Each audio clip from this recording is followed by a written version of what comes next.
kita melihat firman Tuhan mengenai nasihat dari Paulus kepada Timotius, anak imannya yang sangat dia kasihi. Kalau kita melihat Paulus, dia memiliki satu hubungan yang sangat erat dengan Timotius. Bahkan firman Tuhan berkata dia mempunyai hubungan sebagai anak dengan bapa. Begitulah intimnya persaudaraan di dalam Tuhan. Bahkan sebenarnya lebih lagi, karena kita semua adalah anak-anak Tuhan yang telah lahir baru, dilahirkan oleh firman Tuhan dan roh Tuhan. Saudara yang kekasih dalam nama Yesus, marilah kita melihat nasihat demi nasihat yang diberikan Paulus. Lalu kemudian kita melihat bahwasanya Timotius menjadi sangat berhasil dalam pelayanannya. Timotius menjadi penolong yang utama kepada Rasul Paulus. Timotius boleh dikirim ke sidang-sidang jemaat yang sudah dibangunkan oleh Paulus untuk memberikan pengarahan, untuk memberikan pengajaran yang benar, bahkan untuk memilih tua-tua sidang, bahkan untuk menerangkan kepada sidang tersebut mengenai ajaran-ajaran palsu, guru-guru palsu dan lain sebagainya, dapat diserahkan oleh Paulus kepada Timotius, dan Timotius dapat menjalankan tugas tersebut dengan baiknya. Jadi Timotius, saudaraku, menjadi penolong yang sangat berguna bagi Paulus. Saudara yang kekasih dalam nama Yesus, Timotius bertumbuh dengan sangat pesat, sehingga pada waktu dia masih sangat muda, dia sudah melayani Tuhan. Hingga Paulus juga berkata kepada Timotius, jangan seorang pun menganggap engkau rendah karena kemudaanmu. Berarti pada waktu Timotius masih sangat muda, dia sudah melayani. Puji Tuhan. Saya percaya pada akhir zaman ini Tuhan memakai lebih banyak lagi orang-orang muda. Inilah zamannya orang-orang muda diselamatkan Tuhan, orang-orang muda dipakai Tuhan, orang-orang muda diurapi Tuhan, orang-orang muda dilengkapi Tuhan. Sepanjang orang-orang muda itu mau menyerahkan seluruh hidupnya kepada Tuhan. Biarlah orang-orang muda jangan hanya menuntut ilmu dunia ini saja. Mari carilah perkara-perkara di atas, carilah perkara-perkara rohani, carilah perkara-perkara yang kekal. Saudara sudah melihat keadaan dunia pada zaman ini. Segala sesuatunya sudah menuju kepada kerusakan. Nah, marilah kita melihat nasihat Paulus kepada Timotius. Paulus tidak akan menasihatkan sesuatu yang tidak dilakukannya lebih dahulu. Apa yang sudah dialaminya, apa yang sudah dilakukannya, itulah yang diajarkan oleh Paulus kepada Timotius.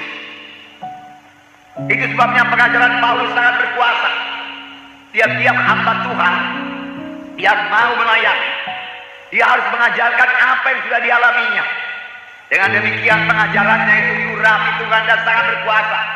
Dia tidak mengajarkan teori-teori, dia tidak mengajarkan teologi, tetapi dia mengajarkan pengalamannya yang dapat dilihat oleh orang banyak. Demikian Paulus mendidik Timotius. Apa yang sudah dialaminya, cara hidupnya, imannya, kasihnya, pelayanannya, semua dilihat oleh Timotius. Dan itu mengubahkan hidup Timotius, hingga Timotius juga menjadi hamba Tuhan, menjadi pelayan Tuhan. Inilah pemuritan. Kalau kita mau memuridkan, kita harus memiliki persekutuan yang erat dengan murid kita itu, hubungan yang erat dengan murid kita itu. Tidak cukup hanya mengajar saja. Mereka harus melihat contoh yang baik dari kita. Kita tidak bisa berkata, jangan contoh saya, contohlah Yesus. Saya ini banyak kekurangan. Ini yang biasa kita dengar. Kelihatannya rendah hati, tapi sikap hidup yang demikian tidak membangun, yang memuridkan juga karena tidak menjadi terang. Tetapi Paulus berkata, tirulah aku bagaimana aku meniru Kristus.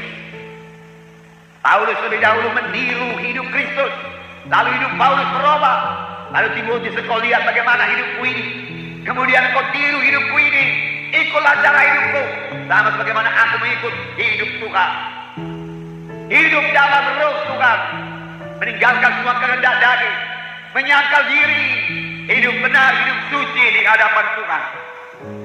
Nah, nasihat Paulus yang pertama mengenai peperangan rohani. Ada peperangan rohani bagi Timotius, ada peperangan rohani bagi Paulus. Ada peperangan rohani bagi sidang Tuhan. Ada peperangan rohani bagi setiap anak-anak Tuhan. Dalam 1 Timotius pasal 1 ayat 18. Saya membacakan kepada saudara.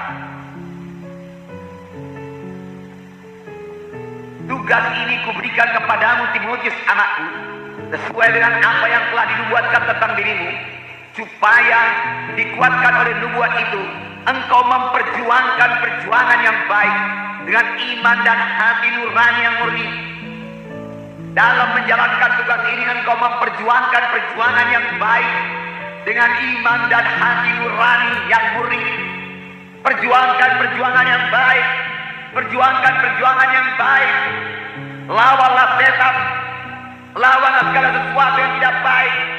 Lawanlah segala akal licik iblis, tipuan iblis.